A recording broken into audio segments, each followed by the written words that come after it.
So I get while you're doing it, although it wouldn't be something that I recommend, but nevertheless, I get it. You want them to crave you. You want them to be addicted to you. Maybe just to have a little bit of fun, maybe to get your own back. Nevertheless, watch this video.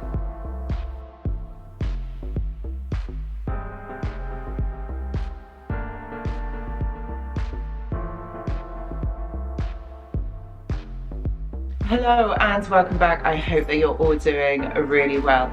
So in today's video, we're going to be talking about how to make the narcissist addicted or want to crave you. Okay, so there's a few things that can actually really help you in this, although, do you know what, guys, it isn't something that I would recommend, because what you're doing is you're playing mind games versus mind games with the narcissist. Like, I completely get it. You kind of want to get your own back, or you want to re-establish control within this dynamic. But all I would say to you is just be careful if you are going to be doing this. And like I say, I probably wouldn't recommend it, but nevertheless, here we go. But before we get into the video, I just want to say that I do go live on this channel once a week. And if you have any questions or there's something on your mind, I would say join this live. What have you got to lose? It's absolutely free. And it's a supportive community, and you know what, I could be answering your question. And why don't you check out the live chat that's going alongside this live stream, because it is very fun and also it's a vibe. So if you want more information, do check the description box below, or do check the community tab, because I do post on there a lot more, and the titles and the content and things that we're going to be talking about. Okay. So you wanna make the narcissist addicted to you.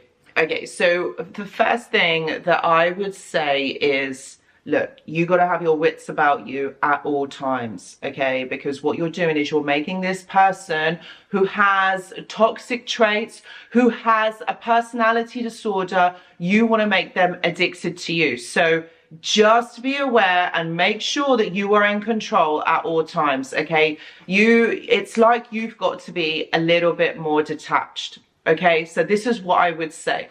Okay, so the first thing that I would kind of recommend or say to you is you've got to play hot and cold. Yes, my friends, you've got to play hot and cold. And the reason why this works is because what happens is you make somebody bond with you, or you make somebody attach onto you in this way. Similar like how the narcissist does to you, they play hot and cold.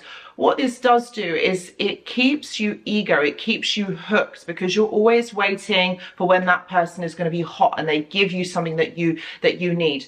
This works on the reward and punishment receptors within our brain, and it is a psychological thing that we do when we are bonding with someone or when we're connecting with someone. Check this out on Pavlovs dogs. Like, this was like a psychological experiment that was done back in the 1800s. And this is about conditioning. So what you're doing is you're conditioning this person to think of you, to understand you in a certain way. So when you are being hot and cold, you're making this person crave you, want you. So that either, obviously, like when you're being cold, they don't want that, they feel really uncomfortable. So what they do is they tend to miss you and they want some more of you. So they're constantly waiting for when you're going to be kind, when you're going to be nice, when you're going to be hot in a certain respect. So this makes the addiction a little bit stronger. This makes the person know that you're not available all the time, because when you are available, it means that this person can have access to you. But when you are not there, this person then misses and wants you. This is how you get somebody attached onto you. So it's kind of like you're giving the narcissist a bit of their own medicine. The next thing I would say is you need to be a little bit more arrogant, okay? The reason why I say that is because you've got to be a little bit withdrawn and a little bit detached. So you're not waiting for someone to tell you nice things or to do nice. It's like, I already know. I know this about myself, so I don't need you to tell me, kind of thing.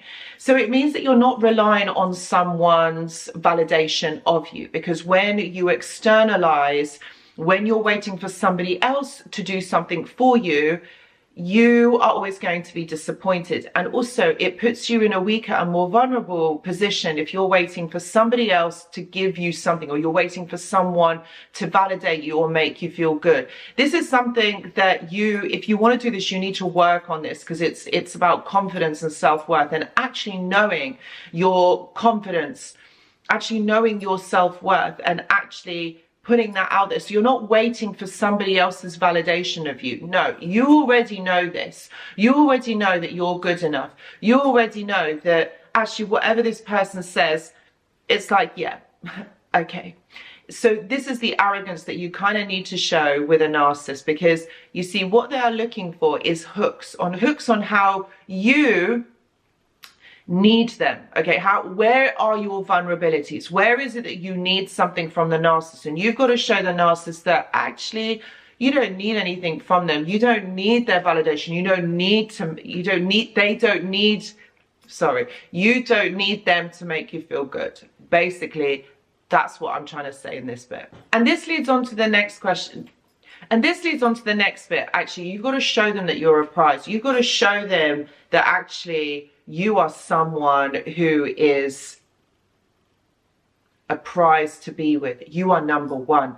It's like you've got to embody this and believe this yourself first, and then you can show it and make others believe this. This is something that the narcissist will find highly attractive. It's like they will put you on a pedestal. It's like they would worship you, because they see that you see yourself as a prize. Then this will be mirrored within the narcissist. They're going to believe this. So they're gonna think, oh, I can't lose this prize. I can't lose this person. I need this person. I want this person. And I'll do anything I can to get them, but also I'll do anything to keep them. But as you see, it all starts with you first. It's you that's got to believe this and then emulate this outwardly, this behavior, this thought, everything that you think about. Remember, everything starts with you. Everything that you think that you are starts with you, and then this is projected outwardly. So if you're going to want to make someone believe a certain belief about you, you've got to actually believe it yourself and live and breathe it as though it's already happening. Okay, so the next one is you've got to let the narcissist either chase you or rescue you. What this creates within the narcissist is that they are needed, that there is a role for them, or there is a space for them within your life. So it means that, you know, when you're allowing them to chase you, it means that they can't have you. So it's something that they need and want, but they really need and want it. So they've got to work for it. So you've got to get them to chase you, because then it shows that there is scarcity. It's not around, there isn't anyone else like you. So you've got to allow them to come to you, to chase you, to pull out all the stops, to make you feel amazing. Because you are. I'm not going to say that you're not. You've got to make them chase you. So they've got to believe that you are something that is rare, something that they need in their life. Again, kind of like when you're doing the hot and cold behavior, it means that you're not available, you're not free. They don't have access to you all the time. So when you do this, when you show the narcissist this will make them want you even more. But also added to that, you've also got to be rescued as well. You've got to show that there is space for them within your life so that they can rescue, they can do all of this for you. So it shows that there is a need for them within your life. And this will make them pursue you even more. This will allow them to start thinking of ways on how they can rescue you, how they can elevate your life, how they can come into your life and be of service. But remember, this isn't going to last forever, because whatever you do now, okay, the narcissist is going to mirror this to you at a later stage. So whatever you're doing, guys, I just want to put this trigger warning out. Like whatever you are doing now, all right, the way that you're treating the narcissist, remember, they are going to give this back to you twofold, because they are not going to have it that they are going to be vulnerable and weak and they're going to be chasing you the whole time. They are going to do this back to you. So one thing that you do have to remember is that whatever you're doing now, and I'm not saying be kind or tame, they're going to do this back to you. Okay, just wanted to say that. So you got to show that you're not available, or there's no availability to you whenever the narcissist wants this. So this means that you've got to keep busy. You've got to have your own life going on, okay, in the background. So does that mean that you're going out to see friends? Does that mean that you're doing your hobbies, your activities, things that will busy your mind or busy your day? Because then this stops you from being reliant on the narcissist. This stops you from wanting compliments and wanting validation from the narcissist. This is about you shifting your mindset and concentrating on what it is that you want and that you need from your every single day. Because honestly, you need to keep yourself busy. The narcissist, if you're going to make the narcissist addicted to you, they're going to be contacting you 24/7. So it means that you either have to resist messaging them back or answering their calls, or you've got to be busy. So I would say go out with friends, do what you're doing, like occupy your time and your mind with your friends. And last of all, okay, you need to be emotionally withdrawn. Now, I don't know how easy this is for you or how possible this is for you to achieve, but you have got to be emotionally withdrawn. Okay, so when they are giving you compliments, when they are being really kind, yes, I know it feels good. It feels really nice, but you've got to be withdrawn from it. It's like you've got to be immune from it, because if you are accepting this means that they are able to work their way in, and they know where your vulnerabilities are, and they will play on them. And this is how they will manipulate and control you. So you've got to withdraw yourself. You've got to, it's almost as though you have got to be like, literally, you got to have barriers in place. You don't look for any emotional regards from this person. You've got to be arrogant in a way. That's basically what you've got to be withdrawn, and you've got to be arrogant, because you're not looking to someone to validate you, to make you feel good. And so this person will see that you don't need them for anything. You don't need them for making you feel good. There's no space for them within your life. You've got your life together. You don't actually need them. So this is how they see you as a prize. This is where they will put you on a pedestal. This will show them that actually, whether they are in your life or not, it doesn't really matter, because you are self-actualized, you are strong enough, you don't actually need them as a person. All of this is showing that you are self-sufficient, that you are strong, that you are confident within yourself. This is something that you should be believing about you, or working towards within your recovery, within your therapy.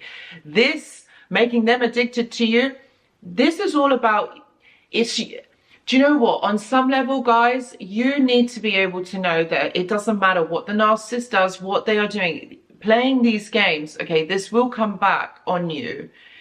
But I understand this is to help you to feel better within yourself, or to feel good about you. For some reason, this is something that you need to do.